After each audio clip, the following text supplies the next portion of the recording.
मैं हूँ तेजस्वनी और आप सुन रहे हैं रूहानी रातें। हर शहर की अपनी एक पहचान होती है, अपनी एक रूह होती है। कुछ शहर अपनी रोशनी और रफ्तार के लिए जाने जाते हैं, तो कुछ अपने इतिहास और अपनी पुरानी गलियों में दफन राजों के लिए। आज मैं आपको भारत के सबसे साफ सुथरे शहर इंदौर के उस स्याह कोने में ले जा रही हूँ, जहाँ की हवा में आज भी एक अनकहा डर घुला हुआ है। एक ऐसी जगह जो अपने डरावने किस्सों और दर्दनाक घटनाओं की वजह से आज भी लोगों के दिलों में खौफ बनकर जिंदा है। ये जगह है काजी की चाल। नाम सुनते ही शायद आपको लगे कि ये बस एक पुराना तंग गलियों वाला मोहल्ला होगा, लेकिन हकीकत इससे कहीं ज्यादा डरावनी और उलझी हुई है। ये सिर्फ एक जगह नहीं, बल्कि एक ऐसा रहस्यमय केंद्र है जहां हुई घटनाओं ने न सिर्फ वहां रहने वालों को, बल्कि पूरे शहर को सालों तक दहशत में डाल दिया था। काजी की चाल की कहानी ईंट पत्थर की दीवारों की नहीं, बल्कि उन चीखों की है जो शायद आज भी वहां गूंजती हैं। कहते हैं कि काजी की चाल में अजीब अजीब हादसे हुए, और ये हादसे इतने डरावने थे कि जिन्होंने सुने उनके होश उड़ गए, और जिन्होंने देखे उनकी जिंदगी हमेशा के लिए बदल गई। यहाँ सबसे ज्यादा असर नौजवानों पर पड़ा।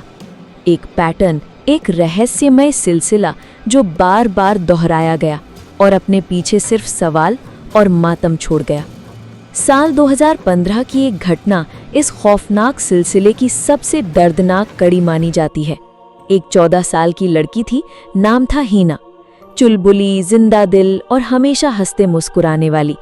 उसके परिवार ने बड़े सपनों के साथ काजी की चाल के एक घर में अपना नया आशियाना बसाया था। उन्हें क्या पता था कि ये घर उनकी बेटी की जिंदगी का आखिरी पड़ाव बन जाएगा।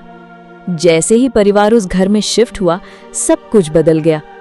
हीना अचानक शांत हो गई, गुमसुम रहने लगी। उसकी हंसी जैसे किसी ने छीन ली हो। उसके माता पिता ने देखा कि वो अक्सर अकेले में बातें करती है, कभी दीवार के कोनों में घंटों बैठी रहती, गर्दन अजीब तरीके से घुमाती और ऐसी प्रतिक्रिया देती जैसे उसके सामने कोई खड़ा हो जिससे वो बहस कर रही हो। शुरू में उन्हें लगा शायद नई जगह है, दोस्त नहीं है, इसलिए अकेलापन महसूस कर रही है, या फिर डिप्रेशन का शिकार हो गई है। उन्होंने हीना को शहर के सबसे अच्छे मनोचिकित्सक यानी साइकाइट्रिस्ट को भी दिखाया, लेकिन सारी रिपोर्ट्स बिल्कुल नॉर्मल आईं। डॉक्टर ने कहा, आपकी बेटी को कोई मानसिक बीमारी नहीं है। फिर एक रात, वो मनहूस रात आई। परिवार डिनर कर रहा था, हीना अपने कमरे में थी। माता पिता ने उसे खाने के लिए आवाज दी, पर कोई जवाब नहीं आया। कई बार पुकारने के बाद जब अंदर से कोई प्रतिक्रिया नहीं मिली, तो पिता अब्दुल का दिल किसी अनहोनी की आशंका से कांप उठा। उन्होंने दरवाजा पीटना शुरू किया, और जब वो नहीं खुला तो उसे जोर से धक्का देकर तोड़ दिया। अंदर का नज़ारा किसी भी इंसान की रूह तक कंपा देने के लिए काफ़ी था। हीना ज़मीन पर पड़ी थी, उसका शरीर बुरी तरह जला हुआ था और कमरे में केरोसिन की तेज़ गंध फैली हुई थी। उसे तुरंत MY अस्पताल ले जाया गया। वहाँ जिंदगी और मौत के बीच झूलते हुए उसे थोड़ी देर के लिए होश आया। उसने अपनी माँ का हाथ पकड़ा और जो कहा वो सुनकर उनके पैरों तले जमीन खिसक गई। हीना ने कांपती हुई आवाज में कहा, अम्मी, मुझे इस घर में आते ही 2 जली हुई लड़कियों की आकृतियां दिखने लगी थीं। वो हमेशा मेरे साथ रहती थीं। वो बार बार मुझसे कहती थीं कि तुम भी हमारी तरह जल जाओ, हमारे साथ आ जाओ। यहाँ बहुत तकलीफ है, वहाँ सुकून मिलेगा। ये उसके आखिरी शब्द थे। इसके बाद हीना ने हमेशा के लिए आंखें मूंद लीं। लेकिन ये कहानी यहीं खत्म नहीं होती। ये तो बस उस पैटर्न का एक हिस्सा थी जो सालों से चला रहा था। हीना से पहले भी ऐसे ही हादसे हो चुके थे। धर्मेंद्र नाम का एक लड़का जो अपने दोस्तों की जान हुआ करता था, अचानक चुप रहने लगा। वही लक्षण, अकेले में बातें करना, गुमसुम रहना, और एक दिन उसका भी जला हुआ शव उसी के कमरे में मिला। मरने से पहले उसने भी अपने परिवार से उन 2 जली हुई लड़कियों का जिक्र किया था। इतना ही नहीं, साल 2013 में आतिश नाम की एक लड़की ने भी इसी तरह अपनी जान दे दी थी। अब देखिए, पैटर्न साफ है। शिकार हमेशा कम उम्र के होते, उनके व्यवहार में अचानक भयानक बदलाव आता। फिर वो बताते कि उन्हें 2 जली हुई लड़कियां दिखती हैं, उनसे बातें करती हैं और अंत में वो आत्माएं उन्हें उकसाकर आत्मदाह करवा देती। अब सबसे बड़ा सवाल ये है कि ये 2 जली हुई लड़कियां कौन थीं? इसका जवाब आज तक किसी के पास नहीं है। कोई नहीं जानता कि वो कौन थीं, कहां से आईं या उनके साथ क्या हुआ था। लेकिन हर कहानी में उनका जिक्र होना, उनकी मौजूदगी महसूस होना और उनके कारण इतनी मौतें होना, ये सामान्य बात तो बिल्कुल नहीं लगते। कुछ पुराने लोग दबी जबान में कहते हैं कि सालों पहले चाल में आग लगने से 2 बहनों की मौत हो गई थी और शायद उन्हीं की आत्माएं अपना बदला ले रही हैं। और डर सिर्फ काजी की चाल की सीमाओं तक ही सीमित नहीं था। चाल के पास ही मालवा मेले के मैदान के इलाके में एक बच्चा रहता था, राजेश। उसने भी अपने माता पिता को बताया कि उसे 2 लड़कियां दिखती हैं जो उसे माचिस से खेलने को कहती हैं। एक दिन वो भी आग की चपेट में आ गया, लेकिन किस्मत से उसकी जान बच गई। इसी तरह गुमा के फेल इलाके में भी एक लड़की जलने से बाल बाल बच गई।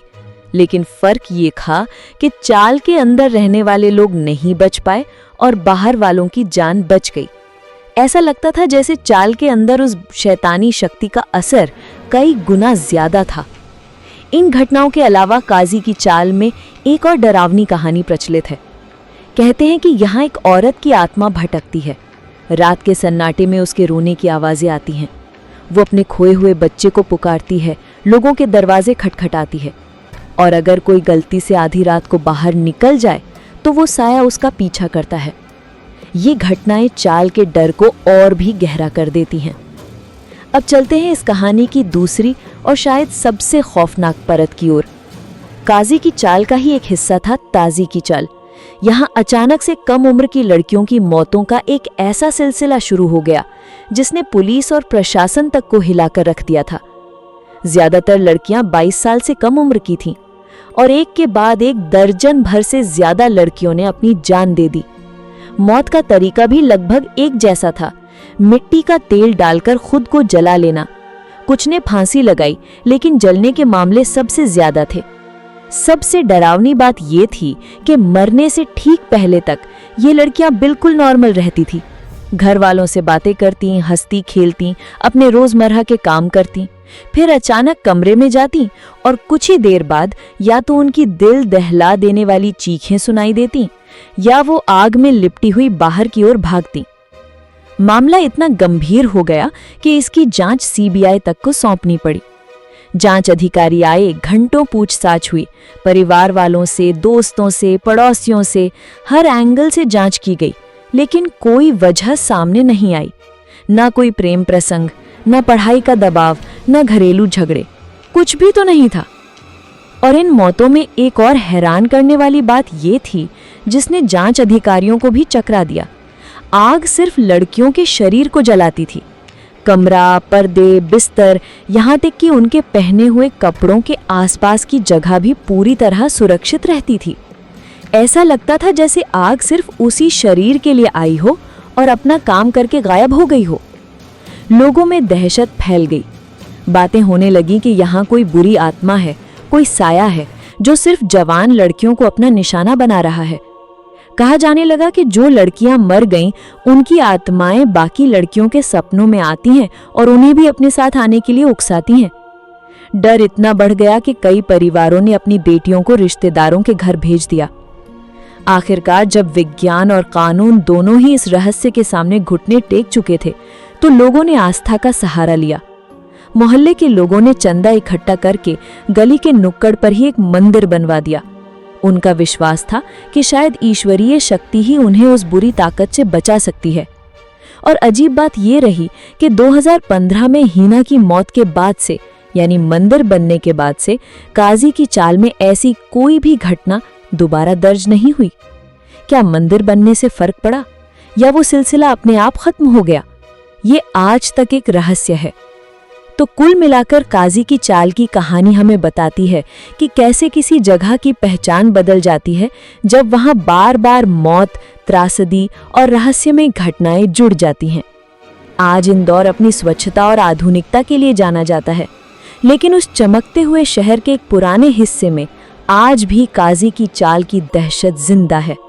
वहाँ के लोग मानते हैं कि कुछ रहस्य ऐसे होते हैं जिन्हें विज्ञान और तर्क के तराजू पर तौलना मुमकिन नहीं है। काजी की चाल का सच क्या है, ये कोई नहीं जानता, लेकिन इतना जरूर है कि ये जगह हमेशा डर, रहस्य और उन अनगिनत अनसुलझे सवालों की एक मिसाल बनी रहेगी। मैं हूं तेजस्वनी और आप सुन रहे थे रूहानी रातें। अगली बार मिलेंगे एक और अनसुनी दास्तान के साथ।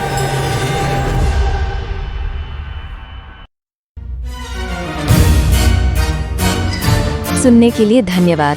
आप सुन रहे थे रूहानी रातें। हर शुक्रवार को विशाल की खामोशी भरी आवाज में और हर शनिवार को तेजस्वनी की रहस्यमय प्रस्तुति में सुनिए सिर्फ YouTube पर रूहानी रातें।